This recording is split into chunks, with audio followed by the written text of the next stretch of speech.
Herkese merhabalar, ben Huri. Huri Metek Mutfak'ta kanalıma mutfağıma hoş geldiniz. Kilolarca inciri bu yöntemle saklıyorum. Bahçeden topladığım, yıkadığım incirler var. Evet, baş tarafını kestikten sonra halka şeklinde doğruyorum.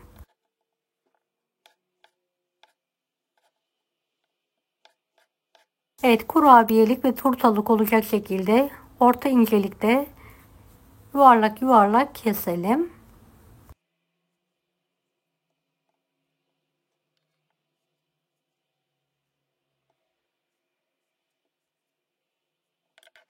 Evet, daha sonra dikkatli bir şekilde poşete diziyorum.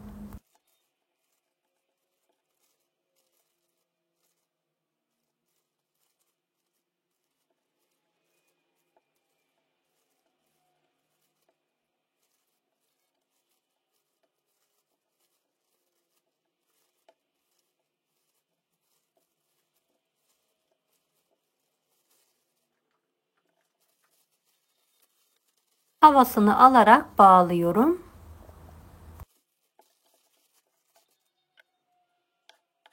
Evet, diğerlerini de baş taraflarını kestikten sonra dörde olacak şekilde kesiyorum.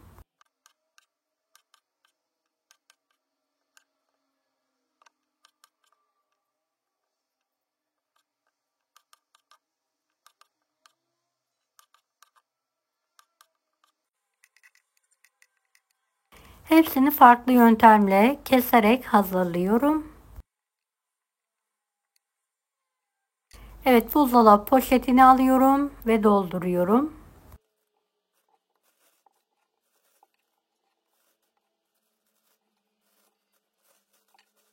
Havasını alarak bağlıyorum.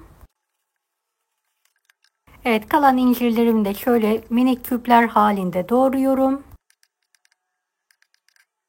Elmalı kurabiyelerde kuru incir yerine yaş incir kullanmak için porsiyonluk olacak şekilde doğrayarak minik poşetlere pay ediyorum.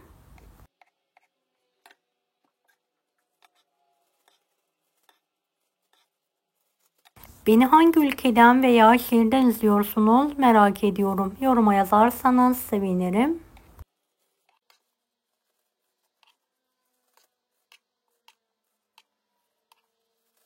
Evet, her poşete şöyle 2-3 yemek kaşığı olacak şekilde dolduruyorum.